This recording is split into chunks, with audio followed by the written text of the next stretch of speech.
So see, Ezra was the priest of the people that returned and retaught them about God, and Nehemiah was the governor and the man who headed the rebuilding of the city of Jerusalem.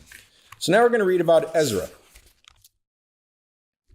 Within a few decades after the kingdom of Judah was conquered by the Chaldeans and its citizens were exiled to Babylon, the Babylonian kingdom transitioned into the kingdom of Persia. The Persians had a king named Cyrus. God stirred the spirit of King Cyrus to help the captured people of Judah and return them to their home. And now we're going to read a proclamation that King Cyrus gave that God inspired him to do this. Again, the Jewish people were captured people. He didn't owe them anything, but God moved him to do this. So now we're in Ezra chapter 1, verses 1 to 4. The proclamation of King Cyrus.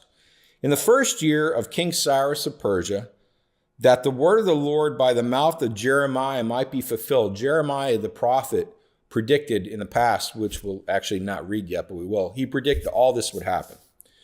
The Lord stirred up the spirit of Cyrus, the king of Persia, so that he made a proclamation throughout all his kingdom and also put it in writing. And here's his proclamation. Thus says Cyrus, king of Persia, the Lord, the God of heaven, has given me all the kingdoms of the earth, and he has charged me to build him a house at Jerusalem, which is in Judah. Whoever is among you of all his people, may his God be with him, and let him go up to Jerusalem, which is in Judah, and rebuild the house of the Lord, the God of Israel. He is the God who is in Jerusalem.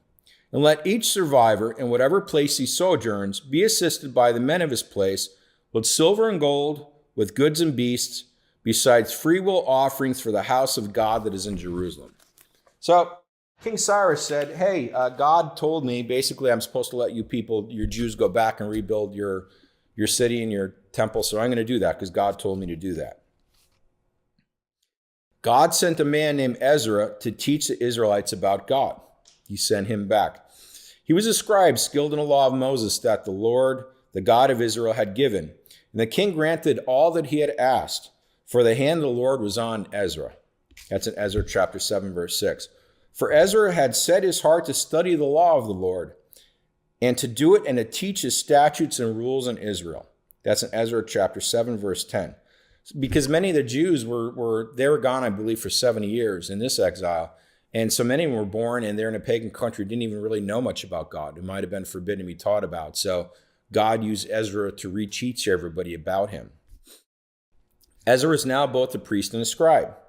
King Artaxerxes of Persia instructed Ezra to appoint magistrates and judges who might judge the people in the areas of Judah and to teach them the laws of Ezra's God. Ezra took several hundred men with him from Babylon and went to the rebuilt temple. So the temple was rebuilt, and it was rebuilt by Nehemiah's group. Remember, God sent him first to rebuild things. So God sent Ezra to the rebuilt temple in Jerusalem as King Artaxerxes had instructed him. Ezra became the head priest of the temple in Jerusalem, and he served the Jews that returned to Judah from the exile in that capacity as head priest. What they wound up dealing with, some of the problems they dealt with, was the same problems that caused them to get exiled by God in the first place. They started to return to, let's intermarry with our pagan neighbors and start to follow their gods instead of our gods. So that started up again. That was one of the main problematic themes throughout all the Old Testament, which was the Israelite people just could not stop walking away from God to follow false gods. And they started doing this a little bit again. And Ezra actually came down with a really heavy hand and tried to stamp it out. So now we're going to get into another book in the Bible during this time, the Babylonian Exiles, is the book of Esther. I really love this book. It's kind of like